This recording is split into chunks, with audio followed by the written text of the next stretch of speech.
Well, guys, it's official. You read the title right. Your boy has officially been approved for a Walmart Marketplace account. All right. Now, this is the big news that I was telling you guys, the little side venture that I was going to go into. And, I think it's just something interesting to try out and really see if it has some potential. And what I plan on doing with this basically is documenting almost every single step of the journey of, starting a Walmart business from zero, from scratch, from the ground down, and then really trying to scale it up and see what, it could basically do. Now, listen, I think I want to go over a few reasons as to why I'm doing this, why I'm kind of like spinning off a little bit off from Amazon, and just everything in between. All right. So, but without further ado, let's go over some of the reasons and just something for some of you guys to consider as well, because at the end of the day, this is also to kind of have some form of thinking for some of you in order to basically just think about, right? So, let's continue. So, first of all, if I'm being straight up honest, guys, once you start scaling your Amazon business or any business in general, one of your first sources of main income, and you really start automating certain parts of the business, it really does take you out from the actual business itself. And it really starts freeing up so much time that to the point where you basically are almost doing nothing in the business. Like, don't get me wrong, there's obviously certain parts that you still will have to do, certain stuff that needs to get done. So there's always some form of work, but it really does, at a scale, it really does, just take you out from it, thus allowing some free time, right? And so, that's one reason, right there, because it's really just, I get kind of bored. Like, it just, like, dude, I mean, I really have nothing much more to do aside from just looking at the seller account and just seeing the sales come in, restocking our replens with wholesale products, and, just a lot of that. Which brings me to another reason, speaking of wholesale, is that, we already have some decent wholesale replens that sell well for us on Amazon. And so it only makes sense to expand some of those products to other marketplaces, such as Walmart, for example. Like, truthfully, like I've always told certain people, I do believe Walmart has some huge, growth to go. I do believe they will be a force to be reckoned with when it comes to the e-commerce space. They're obviously still newish, doing their thing with sellers and whatnot, and the platform isn't all that perfect either. But I do see that it does have very huge potential, considering they're one of the biggest retailers that has physical brick and mortar stores. So you add that up where customers are literally daily shopping there, and just so much. I do see the potential there versus any other marketplace, if I'm being totally honest. So I figured, you know what? Let me get in early. Let me try it out. Because if it goes pretty well, when you really think about it, this is like if you were getting on Amazon, back in the day when it first started. So, why not get on there, learn the platform, and really see where it goes, right? Because one may never know. So, but yeah. Now, another reason too, and this one is more just something that kind of makes sense, right? Because we've been doing six-figure months and whatnot at this point, around 100 to 150K or so, which to me is still not enough to really justify expanding as much yet. I think once you hit the 200, 300K months, then that makes more sense. But for us, though, personally, I think it makes sense because there's only so much capital we have to work with, right? And so there's only so much products that we're able to sell a month. And so if we can expand some of those products to like Walmart, then maybe it'll increase our sales as well, thus allowing us to turn over our inventory a bit much faster. Now, of course, I'm not gonna put like 50% of our inventory into Walmart immediately. Uh, we'll start off small, maybe like 10%, So we order 100 units of one product. Maybe we'll keep like 5 to 10 units, test out on Walmart and whatnot. So, we're still working on that process of seeing how that's going to go. But still, regardless, we're definitely going to, see how the platform is and whatnot. And just really kind of diversify a small portion of our business somewhere else. Now, again, uh, Walmart's still a small piece, so I'll be putting some time into it, but not like as much as I'm gonna do into Amazon still. Okay, so Amazon's still gonna be our main bread, butter, and winner and whatnot, whatever you want to call it, and so Walmart will just be there to kind of like back up some stuff, especially during like Q4 right now at the time of this video.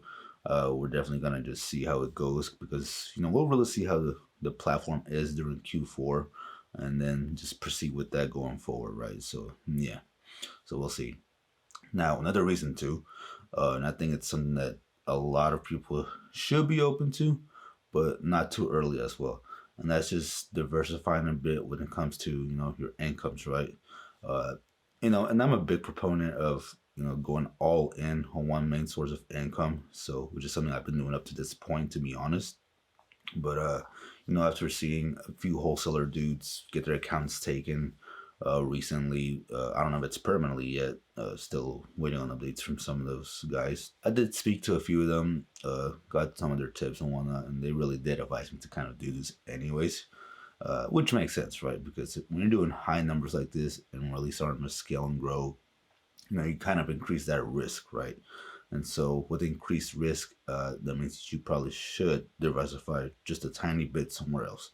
So, but that's not saying either, that I'm scared of Amazon of being deactivated or anything. No, I got backup just in case. But at the same time, I do want to say that if you're a new seller who's just starting your journey, who you barely about to make your first 10K or whatever, please focus all on Amazon first because there's really no reason you should be diversifying in the beginning as well. Okay, I mean you really have not much to lose if I'm being totally honest. If you're just starting an account, all right. So go all in on Amazon, build up the platform, scale it up, to a comfortable figure number that you can live with, and then really diversify afterwards so that you can, kind of spread yourself from there, right? But again, I mean, from what I've been hearing though, you cannot compare the volume to Amazon just yet on any other marketplace, whether it's Walmart, eBay, or whatever. So I would definitely try to, just focus a lot on Amazon still, because Amazon's huge, it's still growing. I think even this year, it's still going to grow even more in Q4. So that just shows you the potential and the power of Amazon in itself. So, that's why I'm telling you, we're only going to be putting a small portion of our business into Walmart. So, we're going to take some of our best replants on Amazon, test them out on the Walmart platform, and really see how those products do. And then we'll just proceed from there to, kind of see what happens. So, yeah. So, all in all, those are just some of the few reasons and just something for some of you to think about a bit. But aside from that, I'm pretty excited. I mean, it took us I think I signed up for an account last Sunday night and then got approved officially on Tuesday of this week, whatever. So the process was pretty quick. You sign up, you basically fill out a form. It does ask you to have I think it wants you to have already some success on a different e-commerce platform. So having the Amazon platform on my back, I'm pretty sure helped big time. Plus the revenue numbers that I posted on there, so that probably helped. But all in all, the process was pretty easy. There's no monthly fee to sign up for like Amazon, where you have to pay for like $40 or whatever. I'm still missing, trying to figure out some of the software. Like I said, for now, I'm just kind of uh, taking our best products from Amazon into Walmart. So I'm not really doing much sourcing right now for Walmart separately. Because I think, if most products do well on Amazon, I'm pretty sure they're going to perform just as good on Walmart, right? So, but yeah, so we're doing that. I've been messing with the dashboard and whatnot. I mean, it's a simple dashboard, nothing too complicated. I think the Amazon one has too much or has a lot more compared to the Walmart marketplace dashboard. But so far, it's simple, kind of lag sometimes. So there is that. Uh, and as far as the product listings and whatnot, it's kind of like eBay. You kind of have to list your own products, adding your own images, like all this and that. So you really have to be good with some of the keywords and whatnot, because if not, then it's going to be very hard to kind of have some of your products, out there. So, but again, I just listed one product so far, which I believe is still in the pending stage. So you have to wait for your products to be approved, apparently with Walmart. So, but yeah, we're just gonna see how it goes, and basically, I'm gonna document as much of this journey as possible for you guys, and show you guys how it is, if it's worth it, what it is, how the sales compare to Amazon and whatnot, and just basically everything else in between, right? So, but yeah, so like I said, this is it. This is the venture. We'll see how it goes because again, I do see some potential with Walmart. So we'll see how it goes though. So, but yeah. So without further ado, guys, that is basically it. I hope maybe some of you guys follow me on this journey. We'll see how it goes. Maybe we'll scale it up to 6-figure months as well, but all in due time. So, but without further ado, guys, that is it for this video. I will see you on the next one. Peace.